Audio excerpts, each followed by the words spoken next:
Hey, hello my friends. Welcome back. I really appreciate you joining me again. First thing, this is the first video of the year, so I want to wish everyone a happy new year. It's the 3rd and I'm doing this kind of an afternoon. I'm a little behind, but I want to wish everybody a new year. We start another cycle, and like I said, all I can say, I hope all your dreams or all your wishes come true and come to fruition. So with that out of the way, again, this is the 3rd of January. I'm going to cover some of the elements of the market. I'm also going to touch on the mortgage rates as they've been moving up. I'll talk about the reasons from my perspective and kind of give you my perspective on the market, what I think. I don't have a perfect crystal ball, but at least I can more or less kind of get a read on the market as I'm always in the trenches. So first of all, let's start with a market overall. The market overall is a little stagnant. Homes are still selling. Some homes are selling really quickly, and that because they're priced right with the market. But the market overall has stopped going up, right? We have, in some areas, we've seen a bit of a pullback. The inventories kind of moving up, but the inventory is increasing not specifically because there's more homes that are coming in the market on a monthly basis, is because the homes that have been listed are not selling and they're kind of stagnating on the market, right?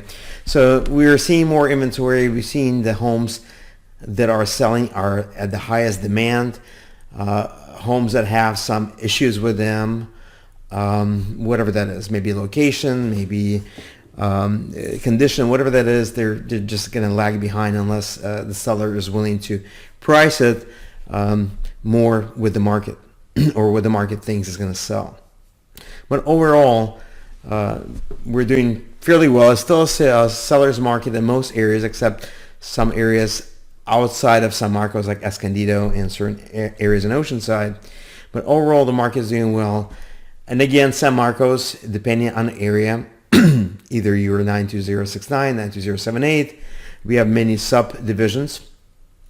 The market is stable, but the market definitely is not moving up, at least from my perspective.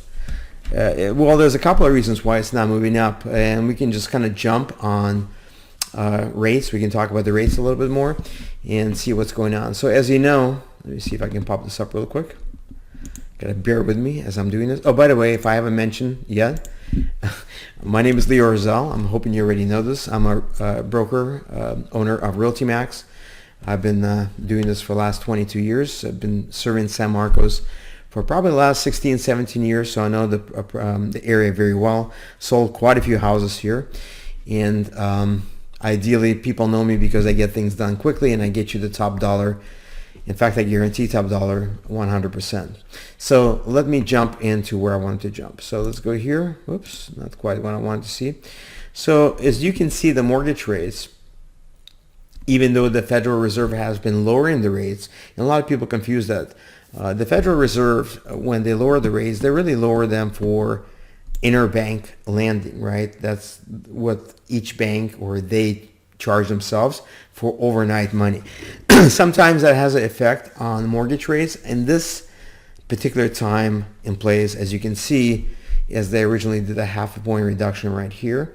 The rates have come down. They came down all the way to 6s. I've seen them in the high 5s. But since that time, as you can see, even though they continue lowering the rates have been climbing up. Right now, probably around 7%. You know, if you have a good credit score, you're putting enough money down.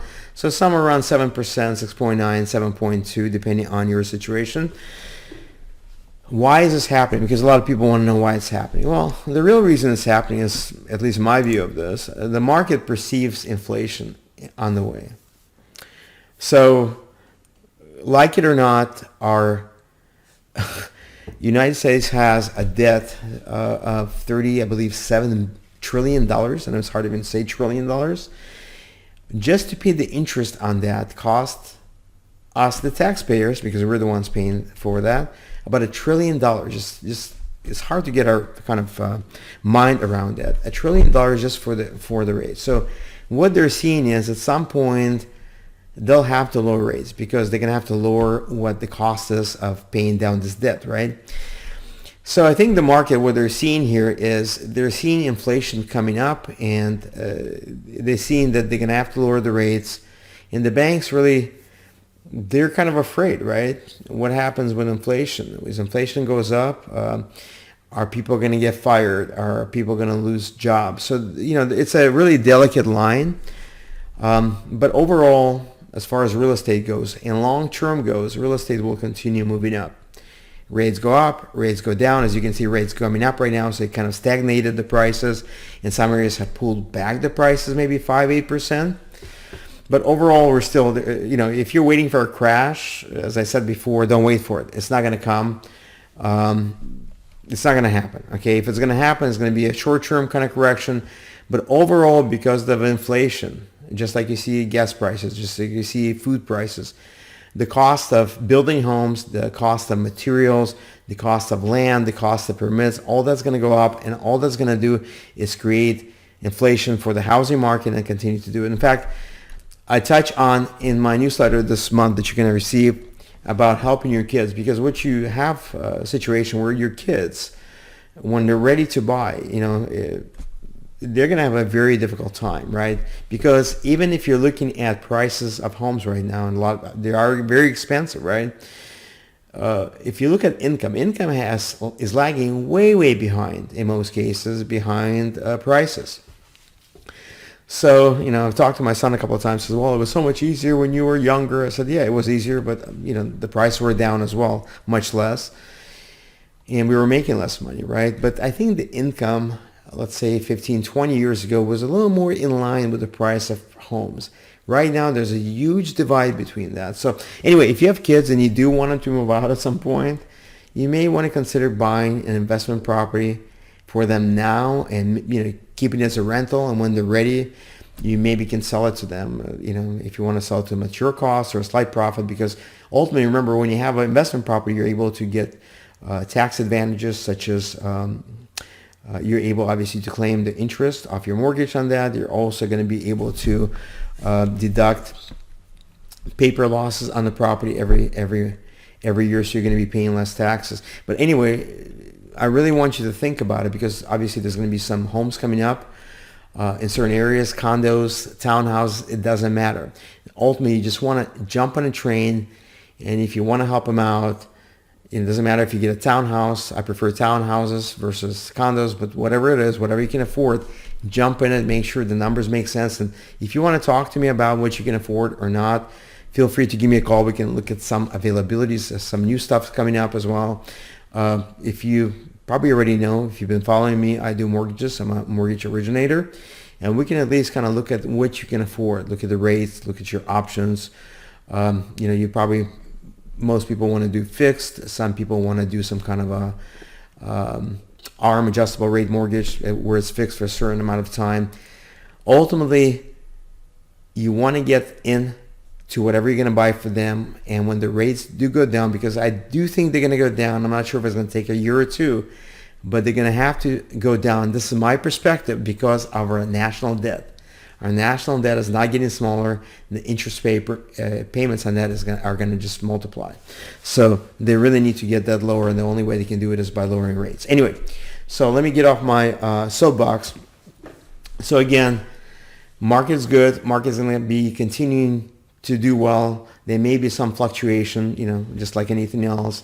We might have a 5-10% fluctuation, but overall, it's going to be a great way to build wealth for your family, for your people you love, and hopefully your kids, right? So that out of the way, if you have any questions more about this, feel free to obviously contact me, because what I'm going to do now is I'm going to jump into your specific neighborhood, and we'll talk about what's listed, what's active, what's sold. But again, if you want to take anything away from this, take away real estate is going to continue moving up. Rates are likely to come down. If rates do come down, you have more buyers coming to the front wanting to buy. It's only going to drive prices up. So if you're going to buy and you can afford it, you have to look at the numbers. Obviously, it has to make sense to you. You want to buy now because right now you have a little advantage as a buyer to buy. Anyway, if you want more information, give me a call. We'll set up a time. We'll chat. Okay. Again, thank you very much. I want to wish you again a happy new year before we jump on your specific area. Happy New Year. If you need to sell, feel free to contact me. I'm still running a guarantee that I'll sell you home at your price or better, at your whatever the time is for you, or I'll pay you the difference, right? It's a guarantee. Nobody else is going to offer you that. Like I said, a lot of people promise you the sky, but when it comes to actually pulling the trigger and doing what they need to do, most real estate agents will just run. They don't make those kind of promises and stand behind them. I do. So with that, stay tuned for your particular market coming up next. We're going to talk about, obviously, what's going on, some sales, sold, some active, so you can kind of see what's going on with the market. Just so you understand, the market actually contracted quite a bit this year. We had probably about 33% of listed properties that we had compared to last year. So we had about a 60% contraction as far as how many people are putting their home on the market. And it makes sense. Look, if you're in a property, you have a 2.5% or 3% interest on your property, a lot of people don't want to trade in for a higher rate. It doesn't make sense. Now, people who are moving out of state, they're basically downsizing. Maybe somebody passed away in the house. Maybe they need something smaller and they can just pay for cash for that property. It makes sense for them, and a lot of them do it. That's most of the sales come from that, and not from people just wanting to move from maybe a slightly bigger home, because a lot of people just want to keep the house. If they can rent it, even better. If you want to talk about that, feel free to give me a call as well. So let's kind of jump on this real quick and take a look at what is here. So let's start with active. Okay, well, this is trail side. Really not part of it, but sorry, I picked it up. So I really have no actives to speak about.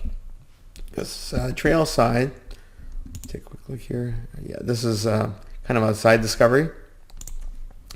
So there we have two pendings. One is Wild Lilac Circle, 819. 3-bedroom, 3-bath, 1,541 square feet. $998 was the asking price, and they're in escrow 48 days. Look, I think there's probably going to be some haircut. It's a 3-bedroom, 3-bath, smaller house. I can take a quick look at a few pictures here if you like. I mean, it's a clean house, right? Looks like some laminate flooring here from what I can tell, because you can see the scalloping. Scalloping usually has to do with laminate. It's clean kitchen, but again, it's a smaller house.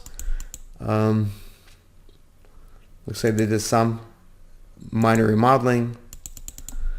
Like I said, it is what it is. It's pending at $998. I'm assuming it's going to be probably around $950, maybe a little less, but we'll see when it goes post as closed, right? Let's see what else is pending. Townsend is pending. That's a newer area. It's kind of outside of it's Rancho Tesoro property. Sorry, I pulled it up. Let's look at Shenandoah. That closed 12/13, so last month. 676. This is 14 days in the market, 4-bedroom, 3-bath, 2,006 square feet. Now this one is more, I don't go this aggressive, but this is more or less how I like to sell properties. As you can see, this property was originally listed for $800,000, and with skillful use of the market, this property was driven up to $1,091,000, right? Quite a bit more. And this is probably above asking price for the property. For example, if you list this property for $1,090,000, you probably would have got considerably less for the property. But a lot of times, like I said, you have to know how to use the tools in the market. And as you know, the way I sell, I try to create an auction or somewhat a hybrid auction, because you want to have bids. You want people want the property. Look, everybody wants something for nothing, but you want to do things when it just hits the market, because nobody wants to buy a leftover, right? If the property is in the market for 30, 40, 60 days, people have passed on it.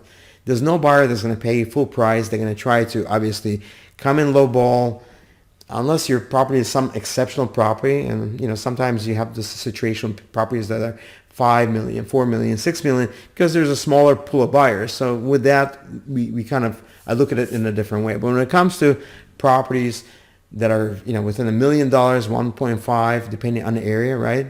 It depends on the average price. Those properties, they should sell quickly. So there's a way to create demand. You want the eyes of the market to come to you and kind of let all the other properties that are competing to go out of focus, right? Because people want something for nothing. And then, like I said, if you have skillful agent, for example, when I do these things, I'm able to drive the property value up. And we've had a situation where we've gone up as high as 30% above asking price. So, like I said, it works. It works pretty much all the time. Let me clear this up a little bit. Yeah, here we go. It works, 99.9% of the property is the right property. If you have a property and you want to sell it, please contact me. Let me look at it. Let me see what I can do for you. And like I said, I guarantee you 100% you're going to get the absolute highest price. You're going to do it in the shortest time way because I have the most efficient system in doing that. It's been proven. God, I've been doing this for 22 years. I've been doing this particular way for the last 5-6 years, and every time it has brought considerably above asking price. There's a premium every time I sell a property. So anyway, this property sold for $1,091,000. Let's look at Poppy Road, 732. 4 days in the market, 3.2, 1680 square feet. Asking price was $998. They got $1,071. Again, that's about 80,000, about 75,000 above asking price. Like I said, nobody wants to buy leftovers. Leftovers end up in Marshall's, right? Nordstrom's Rack. Those places, they invite people, they attract people who are looking for bargains. You don't want that for your house. You want to sell your home where it represents the absolute highest potential value to the market.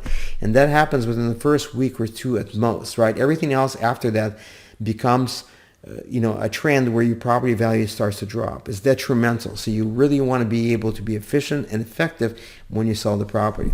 So let's continue looking at this really quick. All right, so next one, Puppy, we talked about that, $1,071,000. That's Middlebrook, right? That's outside of the area as well. That's that is the one in Tesoro Ranch and Bluemont. Let's look at this one. So this is 3-bedroom, 3-bath, 1,541 square feet, right? On the market for 16 days, 975 ask. They got $1 million for that. So let's take a quick look at this property to see what it represents. It's been updated, obviously, from the builder stuff, but it's probably been updated probably about 10 years ago. Kind of a country look, right? But it's a nice yard. It's clean. Right, it's kind of in the beginning of cul-de-sac, as you can see. Done a good pictures. They've done a really good job getting it set up. Has a bit of a drama to it. Like I said, when properties are set up correctly, when they're priced correctly, they'll create a buyer buzz. They'll create multiple offers. Look, and when buyers bid, there's only one winner, and that's the seller, right? That's it. So that's all we have for you for this month. Again, I want to say Happy New Year. I wish you all the best for you. Hopefully all your dreams come to fruition. But the most important thing, as I found out when I had my ailments, is to be healthy. When you're healthy, you have dreams, you can do things. It's just one of those situations. So once again, thank you again for joining me. If you're looking to sell, if you're looking to do it in the best way, if you're looking to buy for your kids, right? If you want to kind of take that jump and get them into the market, at least give them a leg up, because they are going to have a tough time unless income catches up with prices. They're going to have a pretty tough time. So if you want to help them, if you want to talk about your scenario, feel free to give me a call, and we'll take it from there. Again, wish you a wonderful January, and I'll see you next month. Bye-bye.